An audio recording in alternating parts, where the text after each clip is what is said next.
cake. I love cake. Everybody love cake. So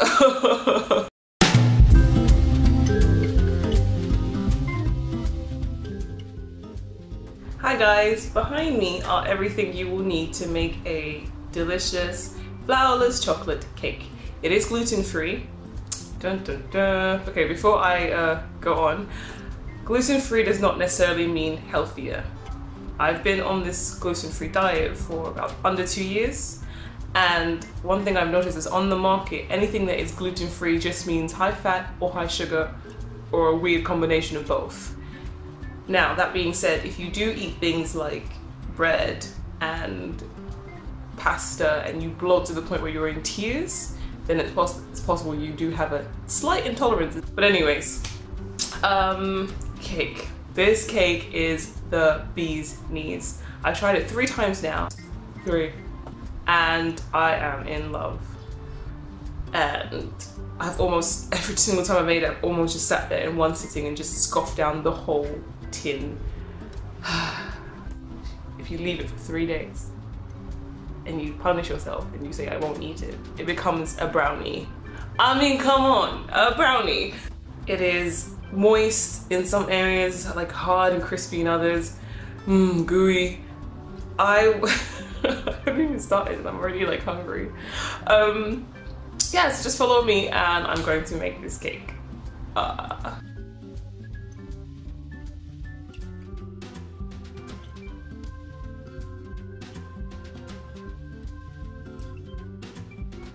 So you should start by separating your egg yolk from your egg whites. Okay, I have a confession. I just recently learned how to do this properly. Obviously when you watch cooking shows, and I watch a lot, they always smash them outside a bowl and then just do a little sort of tossing trick. But I never knew how to do that. I just usually get a knife, hit it and be like, oh shoot, and try to use a spoon and scoop it out. So this is the new method I've just learned, and here goes nothing. Okay, so the trick is, take this off. You hit the side of the bowl, and then you just keep throwing it to the other side. So that's that, separates that, and that. Ta-da! And that's one. Okay, let me show you that again. So you take your egg, you hit it against the side of the bowl, get a crack, and keep it on one side and the other. Ta-da! And that goes in there.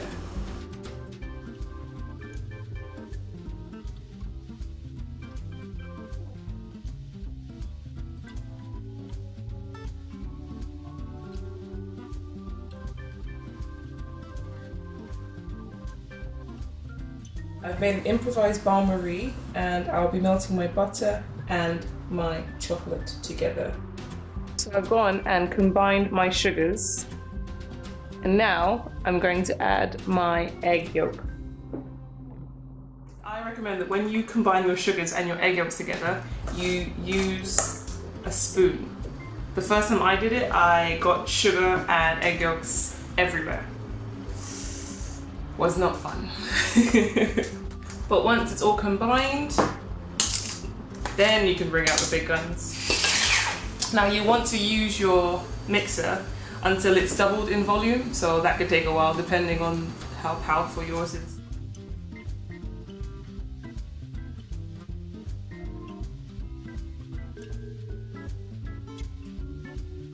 Does this count as a workout?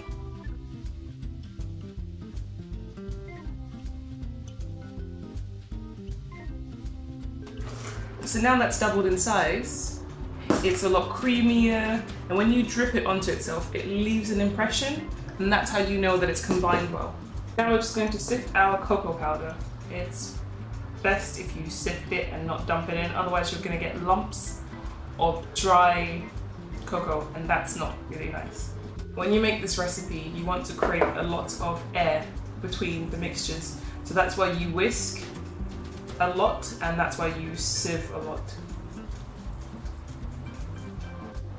You know when you get those lumps, that don't really want to go down, well, you just take a spoon and you just move it across your sieve, and that should help.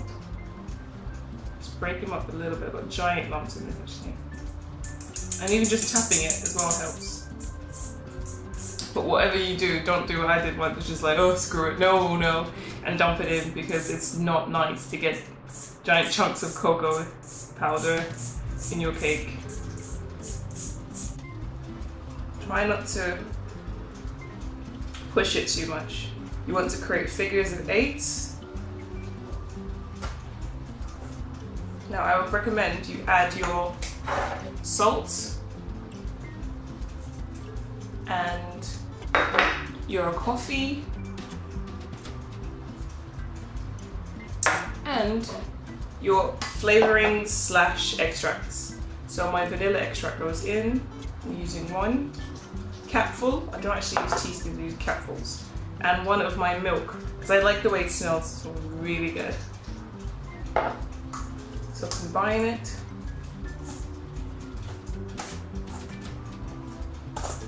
And then it starts to look really ugly, but don't worry if it looks unappealing. Melted chocolate and butter solution on the side so it cools down and it's not too hot. Now you want to add this to your egg yolk mixture. So just pour that in. Definitely make sure it's not hot, because if it will cook the egg otherwise.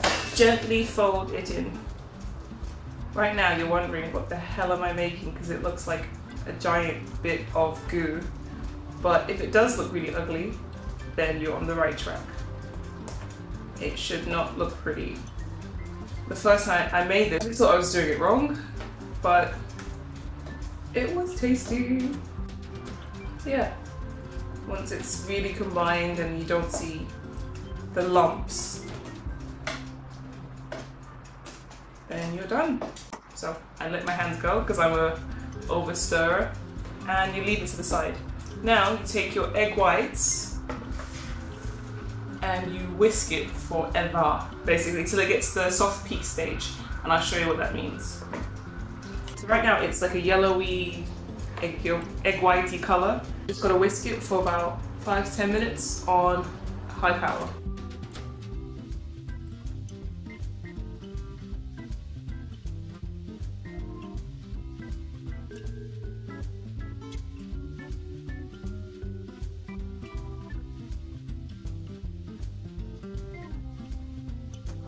Egg whites at the soft peak phase, and we've got our egg yolk chocolate mixture, and you now want to combine the two.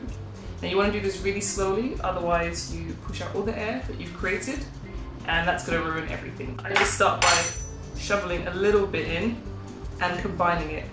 This is the bit that scared me the first time I made this, because it started to look really messed up. I thought I'd actually ruined the entire recipe, but a little bit of patience.